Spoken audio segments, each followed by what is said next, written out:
Okey, siapa dengan kita ni Dayang? Boring lah tengok dia. Sedia je Ya, bola. kita bersama dengan Zemizana Azam, boleh dikatakan pakar bola lah sekarang ni kan.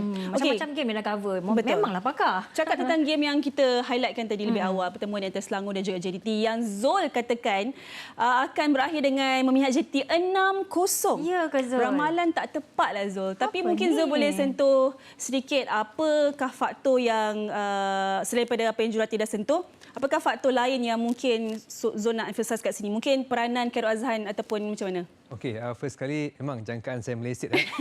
Jangkaan saya itu sebenarnya berdasarkan atas kertas prestasi head to semasa, head, ya. head to head dan juga rekod lalu. Tetapi saya pernah katakan juga dalam sebelum ini, dalam bola sepak apa-apa pun boleh jadi dan itu berlaku apabila pasukan Selangor FC menampilkan aksi yang saya anggap terbaik dalam 4 perlawanan terdahulu ataupun 4 perlawanan yang diharungi setakat ini.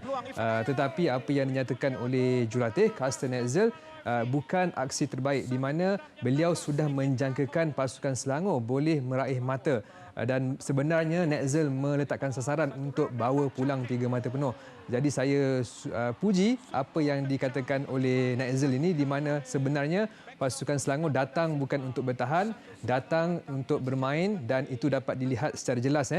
Kedua pasukan mempamer aksi terbuka dan saling berbalas serangan. Saya melihat pemain Selangor ini berjiwa besar, dia tidak terlalu menghormati pasukan JDT walaupun semua tahu pada ketika itu JDT belum tewas sambil belum bolos lagi dalam 3 perlawanan terdahulu. Jadi saya melihat kekuatan pasukan Selangor ini, mereka dengar arahan, mereka tidak terlalu gairah ataupun tidak terlalu gelojoh dalam melaksanakan apa yang dirancang oleh jurulatih dan itu terhasil menerusi permainan yang cukup baik, permainan yang sempurna dan hasilnya mereka berjaya meraih gol pertama itu yang melihat sebagai turning point untuk keputusan seri ini berlaku.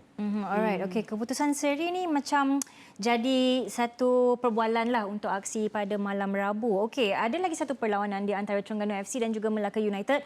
Keputusan seri yang agak merugikan untuk kedua-dua pasukan. So sebenarnya apa yang boleh kita perkatakan tentang pertemuan Terengganu FC and also Melaka United, Zul? Okey, sebelum saya pergi ke peranan kedua ni, boleh tak saya tambah lagi game tadi? Game tak puas tadi. hati lagi Tak puas hati lagi kerana kita harus beri kredit kepada man of the match, Khairul Azhan Khalid. Apa rahsia dia? Kan Dia betul. boleh menyelamatkan keadaan okey. yang kita lihat juga sebagai turning point kepada pasukan Selangor. Kita dengar Khairul Azhan.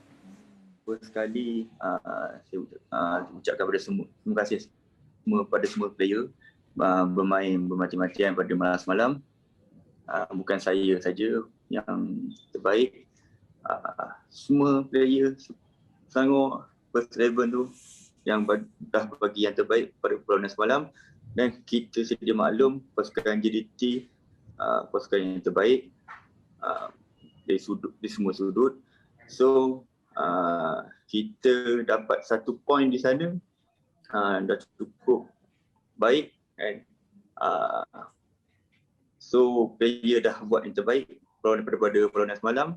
Kita tutup cerita semalam terus pada kita untuk next game Zul, ramalan saya lah yang betul. Khairul Azhan man of the match tau. Itulah, kita harus ucap tahniah kepada Khairul Azhan. Jadi pemilihan dia sebagai penjaga kebangsaan tepat yang saya boleh kongsikan juga. Sebenarnya ini kali kedua Yan save penalti daripada JDT. Pada 2017 di Larkin, beliau juga berjaya menyelamatkan satu sepakan Fun penalti. fact. Alright, Okay. seterusnya Can we move on, Zul? I nak tahu juga Terengganu dengan Melaka ni macam mana? Itulah. Berbalik pada soalan Dayang tadi, melihat kepada kerugian ataupun prestasi Terengganu memang agak merugikan kerana JDT seri Terengganu gagal menepiskan peluang untuk berada di hadapan. Ada yang berpendapat, saya tidak melihat perlawanan ini kerana saya berada di Johor Bahru. Ada yang berpendapat percaturan daripada Nafuzuddin yang banyak melakukan pertukaran dalam perlawanan ini membabitkan seramai 4 pemain dilihat menyebabkan pasukan ini gagal untuk melakukan 3 mata penuh dalam pertemuan Mata Melaka. Tetapi seperti yang kita tahu, Nafuzi tiada pilihan. Sebagai jurulatih, beliau perlu melakukan rotation ekoran jadual padat musim ini. Bayangkan, dalam seminggu pasukan melalui 3 perlawanan. Jadi atas faktor itu, pertukaran terpaksa dilakukan. Cuma ada yang berpendapat pertukaran itu yang menyebabkan menjejaskan aksi Terengganu. Tapi saya rasa pasukan Terengganu akan bangkit untuk mendapatkan 3 mata penuh. Memang banyak pertukaran yang dilakukan sebab ada yang mengatakan dah ramai pemain mula merasa keletihan. Dan antara pasukan yang betul-betul memperjuangkan mereka dah letih adalah Kuala Lumpur City FC iaitu Boyan Hodak. Pada awal lagi dia dah cakap pemain dia keletihan dan sebagainya. Tapi apabila kita lihat di atas padang, faktor tu macam tak nampak. Itu macam perang psikologi diorang ke macam mana, Zul? Mungkin kita tahu Boyan memang kenal sebagai pakar taktikal dan sering memberi satu pandangan yang mungkin boleh menjeratkan pasukan lawan. Saya setuju perkara itu.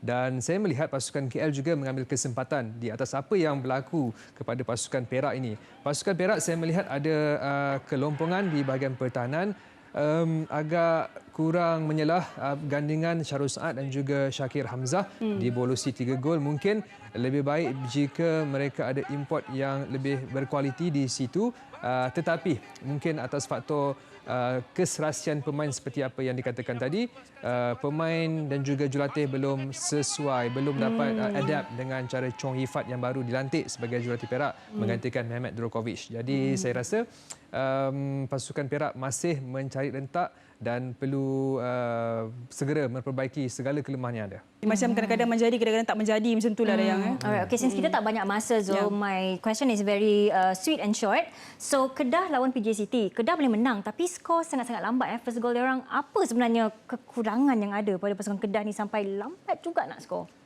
Mungkin mereka mengambil mudah pertemuan dengan PJ City. Ya, kita tahu PJ City tiada pemain import. Dan mereka dikejutkan dengan jaringan pendahuluan pasukan PJ City.